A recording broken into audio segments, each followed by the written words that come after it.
This episode is brought to you by Indeed. Stop waiting around for the perfect candidate. Instead, use Indeed sponsored jobs to find the right people with the right skills fast. It's a simple way to make sure your listing is the first candidates see. According to Indeed data, sponsored jobs have 4 times more applicants than non-sponsored jobs. So go build your dream team today with Indeed. Get a $75 sponsored job credit at Indeed.com/podcast. Terms and conditions apply.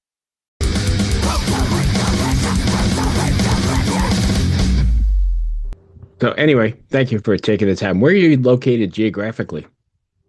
I'm in Los Angeles, sort of not far from, how would I describe this? White people call it the East Side, Latinos call it not the East Side. It's not far from Dodger Stadium. Technically, unless you're on the other side of the LA River, it's not the East Side in Los Angeles. So a lot of people who have gentrified Silver Lake, Echo Park, Atwater, Frogtown, Glassell Park, and all those places call everything the East Side, but you're not actually in the East Side of LA unless you're on the other side of the LA River. All right then. Thank you. Yeah, it's funny. Let's talk about Warfield. I think that I like doing the most about this podcast is just connecting with, artists I've never heard of or never come across in my path. And for those not familiar with Warfield, could you give us like the 2-sentence boardroom elevator pitch? Yeah, Warfield is the solo project of myself, Justin Warfield, that has released one record on Black Heather's Cleopatra Records in 2025. It is dark rock and roll that is rooted in the present while paying homage to the early Los Angeles death rock and goth scene. Right. So your newest release came out, the end of November? Is that about right? I think so. What's been the response to it so far? Has it been pretty good? Yeah, it's been really great. Like, people have been really warm and receptive and very open to it. Especially when we play live. Like, when I say solo project, it's because I'm the principal songwriter, and it's like the whole record happened in this seat, like sitting here. Sometimes friends would come in and sit behind me and add to the record, write with me, contribute. But, the main ideation, creative engine of the concepts, the sort of themes, mood of where the music goes, all the lyrics, as in all the projects that I work on, are things that I write. And then just, the will and desire to do this project came from sitting here and writing songs, and then I would bring in collaborators, and those collaborators then go out on the road with me and play the shows. But the response has been incredible. People have been so receptive. I didn't know, because I've done a lot of solo projects over the years, but it's usually a one-off project. It could be like a hip-hop record, or it could be a shoegaze project. It could be something that's with a group of friends, and it's a one-off band, like Dream Club, where it's like California rock with psych elements and very Laurel Canyon in Los Angeles, sort of circa early 70s. But having been in She Wants Revenge for, like 23 years, as part of that duo, this is the first project that I'm not saying I'm going to go so far off the field of play of what we've established as a duo with that sound, and saying, well, it was really just over the course of writing that it was realized that I started writing songs where I'm like, well, this isn't She Wants Revenge, but it's not as far off as other stuff I've done, and going, well, if I just change the palette, if I do things decidedly different and push it in a certain direction that's making creative choices that I wouldn't in She Wants Revenge, such as not as dancey, not as sexy, lyrical themes a little bit different, the energy a little bit more up, more guitars. As I started to do that, I realized that it was related, and it made sense in being the front man of She Wants Revenge that this was the project. but it still was very much to me its own thing. And when, in going back to your question about the response, when I took it out there and started playing shows, it was really nice to see that people wanted to hear the new solo stuff and not just have me play She Wants Revenge songs in a way they hadn't heard before. Fair enough. How do you think your diverse musical background from, hip hop, like you were talking about, to, I don't know, 90s pop rock influences sort of shape your sound and storytelling approach to Warfield? I think it affects everything. I mean, I think that in a lot of ways, I came into making music non-traditional, and I don't want to say backwards because that would be pejorative, but like just, differently. Like I started by making beats, rapping, being a hip hop producer and an MC, and there's an element of collage to that. There's an element of cut ups, a la sort of Brian Geisen and David Bowie, of taking words and fragments and a saxophone riff and a drum beat. And as I learned to write songs, I learned to write somewhat in genre and go like, and because, I come from a background of hip hop and DJ, there's a lot of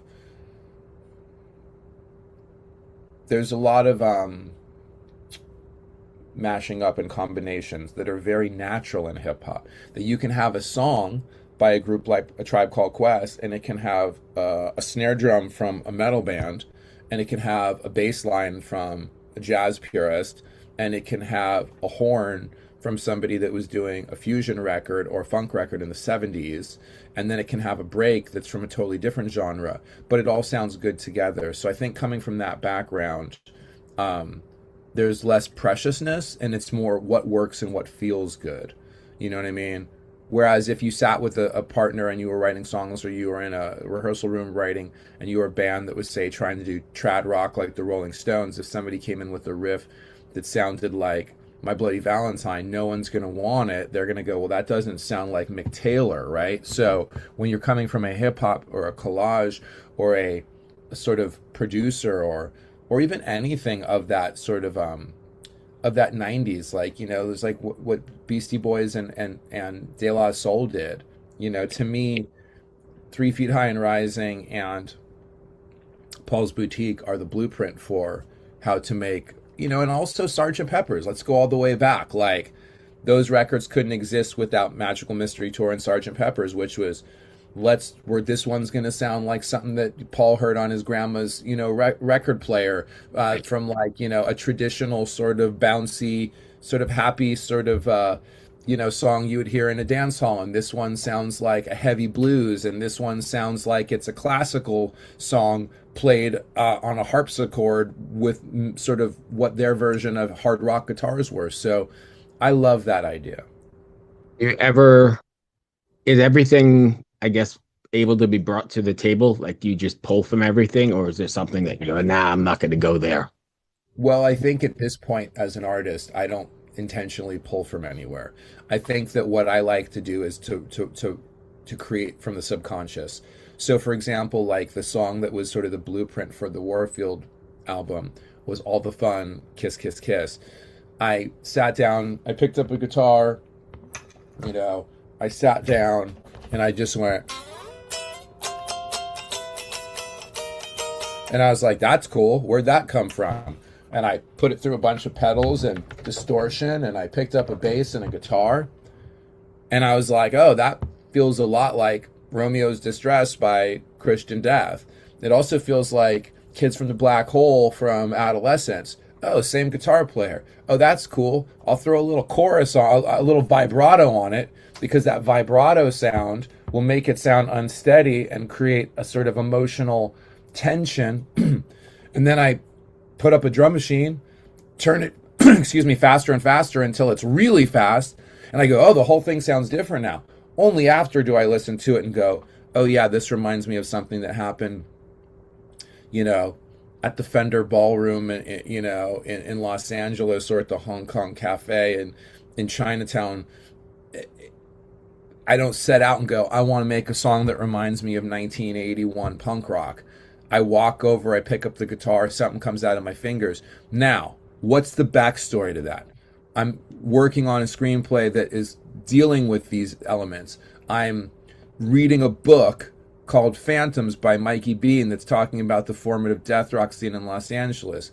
I'm listening to a playlist of songs that were 4 years later in 1985, but my mind is in a certain place. So if you sort of feed yourself certain things, or you're it could even be driving down the street from my rehearsal space, and that's down the street, and I see a sign from a long shuttered Russian cafeteria that used to be where all the punks hung out after clubs in the early 80s. I see that sign and I'm like, I can't believe there's still a sign for Gorky's on 7th. And then a few days later, I might write a song and it might be inspired by something. I like that. I don't sit down and go, oh man, I was listening to Bowie today. I want to do a song that sounds like Ashes to Ashes. That's never the way that I go about things. And I think that ends up making it more organic and more relatable then, right? Because it's not manufactured for a specific audience or specific group.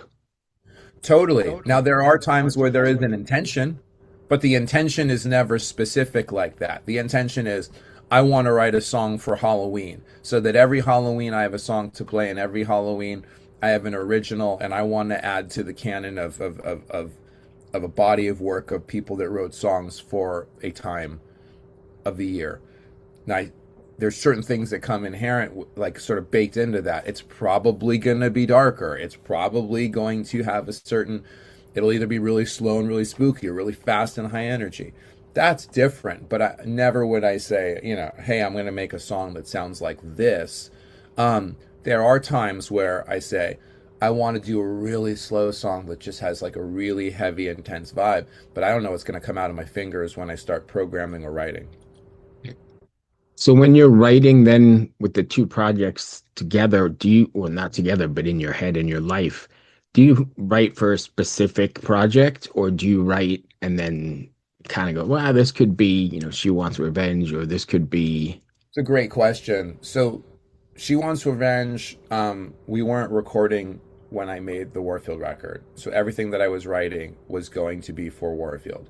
Right now, I have to finish a couple of B-sides for Warfield that will come out in 2026, but I'm currently busy working on the She Wants Revenge record.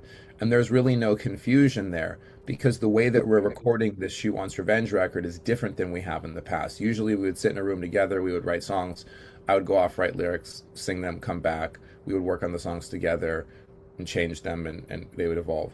For this record, my bandmate Adam Braven is writing like almost, there's so many songs we've been writing, but most, if not all of the songs are starting with something he sends me musically, and I listen to and I go, okay, cool, like let me write to it, and then I'll play guitar and I might make changes, I might leave it as is and just add to it, I might just sing to it.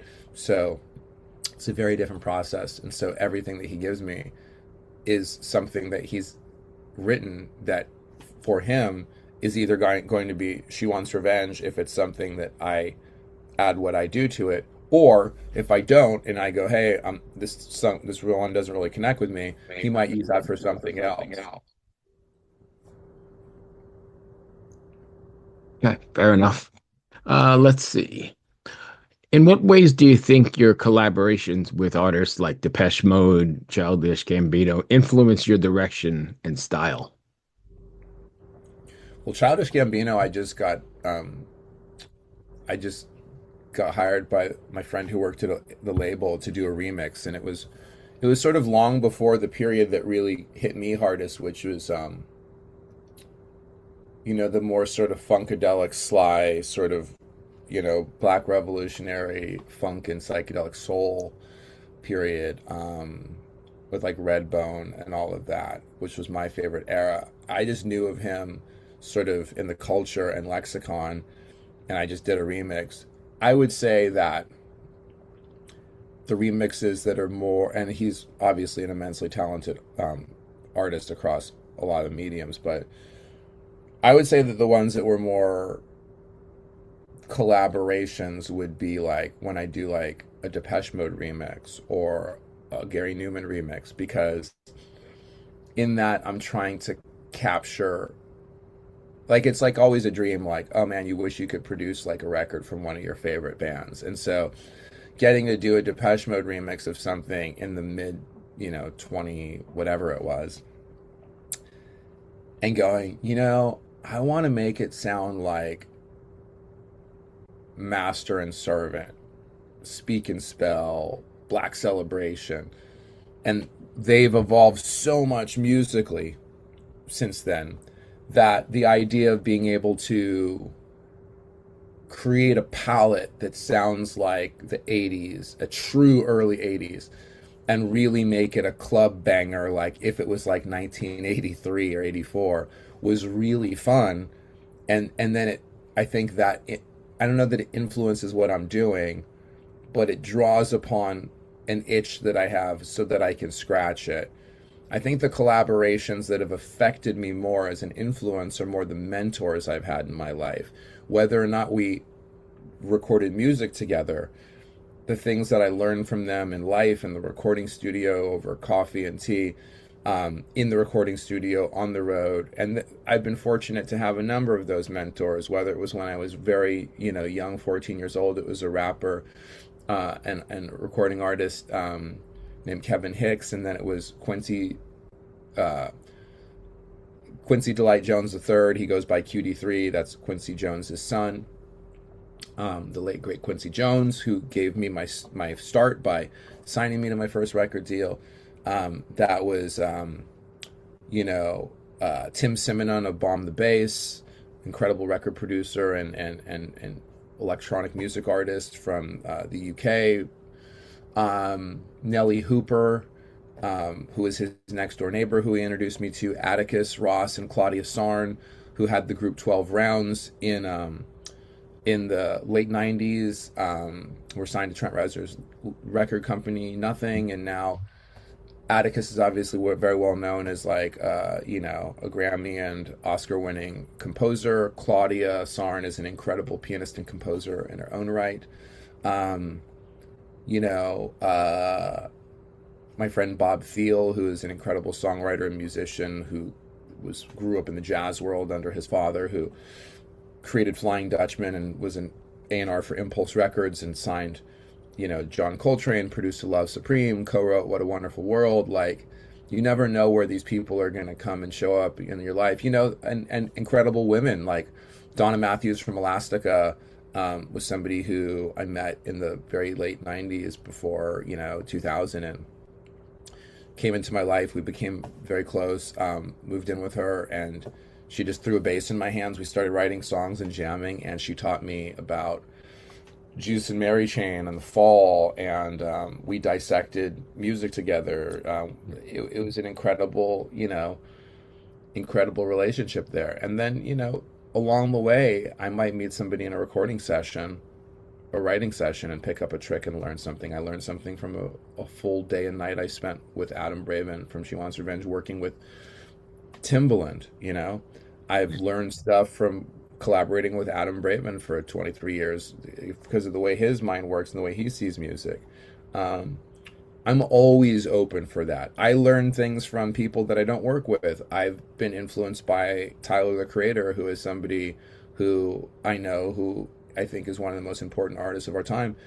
And I watch the way he navigates life as an artist, and it's very inspiring. So I think there's lots of people. There's mentors, there's inspirations, there's collaborators, and I think the trick as you get older, as someone who's turning 53 in a few months, is being open and never becoming a sort of old guy. And when I say I'm emphasis on guy more than old, that a lot of males as they get older become more conservative, more tight. It was better in my day. We hanging on to the past because there's this idea that your better days are behind you. I believe that creatively, at least, because the world is in quite a state. I believe that creatively, my best days are in front of me, creatively. And A so, Amen. I am so 100% with you. Really. Hell yeah. I love that statement. Yes, I feel like kids are gone, everybody's settled and doing their thing, and now is my time to really get super creative. I think so because like it's a really heavy topic because look, like you can take somebody and whether it's like a lot of times someone's first record is like the most special, right? Because they had their entire life to build up to that. Their first film, less so as filmmakers, because so many people go into making a movie, and usually first films don't have the same finances and resources. But the idea and intention might be the most special, the most pure, rather. But for an artist, like let's take the Strokes, like they existed probably for 4 or 5 years as young people in their teens, and then they got to make their first record, and it was like a bat out of hell, and they got it on wax, and they recorded this thing, and it was a mission statement, and it'll never be that again. She Wants Revenge, it'll never be that again. It can be wonderful. There's certain bands, their first record. Then there's other people like, say, Trent Reznor, who I think is one of the more singular voices of our time, where he made several records, but then he made the Downward Spiral. And I think the Downward Spiral just, it all coalesced. Doesn't mean that The Fragile is not a masterpiece. Doesn't mean that, With Teeth or Right. Year Zero aren't great records. But I think that the problem is sometimes you have artists like Prince, who I think is one of the most singular artists of all time, one of the most brilliant minds, brilliant musicians. But I think the danger is, I think if you take David Bowie and Prince as two people, and I'm not in any way demeaning Prince because I would not be sitting here talking to you if I didn't hear 1999 and Purple Rain. But someone like Prince was never, to my knowledge, willing to have somebody come in a room and be like, I like this record. I like this. I don't know about that song. I don't know about this. I don't know about that. Like, you really couldn't tell him very much. Whereas somebody like David Bowie might look outside and say, "Oh man, there's this guy that's really interesting named Goldie, and he's doing drum and bass, and I want to talk to him and learn about how he's making music. What's Trent Reznor doing? I want to talk to him about his process. Produce me." Or, "Hey man, like I'm gonna cover a Pixies song because I love Black Francis." Like, if you Very stay organic. it's organic and it's staying open and it's staying loose and it's being teachable, remaining teachable.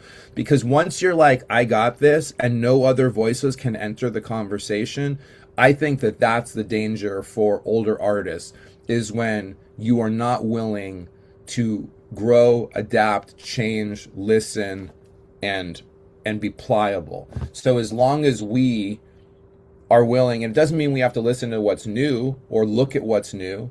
It could be, cooking, and you can go, well, these chefs, there's never been better than this, and everybody's just doing a variation of what they did. Well, I reject that. Like, everybody improves upon it, and then you travel and you visit somewhere else and you taste something and it changes. So as long as you stay open and excited about life, then I think the art can grow.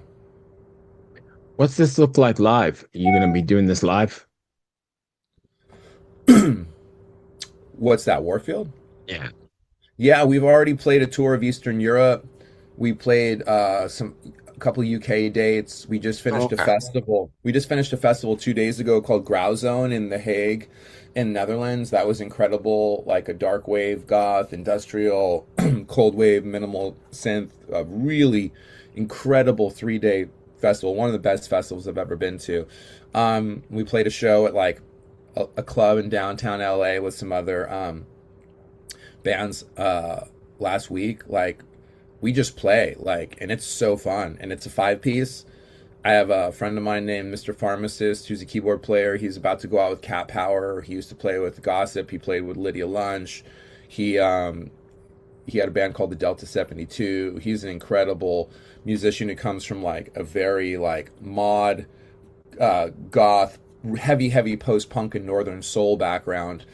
Thomas Froggatt, who's also in She Wants Revenge. We've been playing together for 25 years. He plays bass. Spencer Rollins is my filmmaking partner and my best friend, and we've been collaborating for an awful long time. He plays guitar, and Delano Duran, who plays in a band called Sacred Skin, is on drums. So it's a big lineup on stage. It's a big sound, and it's very raucous. There's no backing tracks. It's all made live. We could start, we could stop, we could do covers. It's very fun. It's very high energy, and it does a lot of things that I wanted to do musically of bands that inspire me. Like my favorite band is Jane's Addiction, and their shows were like rituals. And I like the idea of it being like a real, like, let's make it a real, like, not like a polished rock show, but like, let's take them to church kind of thing. Are the She Wants Revenge fans taking the journey along, like to the live setting at least? Is Yeah. there a I mean, crossover? there is. I mean, I think it'll, in the beginning, I was playing some She Wants Revenge songs, like four or five, to sort of just like ease into things and see what that felt like. And I haven't played a lot of shows with Warfield. I mean, there's maybe like there could be 20 or under, Mm. but like the last show we just played, we only played one She Wants Revenge song, and I'm getting to the point where I would rather just play a cover by another band, whether it be Killing Joke or The Verve, and so it's getting to the point to where there probably won't be any, just because it's really becoming its own thing, and I don't feel like I have to make any concessions to the audience because they're there to experience what it is that I do, and I think that that's really fun and cool. And if She Wants Revenge wasn't playing live, then I might play a couple to satiate the fans and to just experience them in a new way with the band. But now that She Wants Revenge is very active, it's just two different things. But the fans like it. I mean, I can't really get inside all of their heads, but I do meet quite a bit of them at shows, and they message me on social media, and people seem to enjoy it, especially because there's a delineation, and they're becoming such different things. The shows are so different. There's different lineups. The songs are different, and there are obviously crossovers. I mean, I'm still a singer, but I think that they're being pretty cool and coming along with me.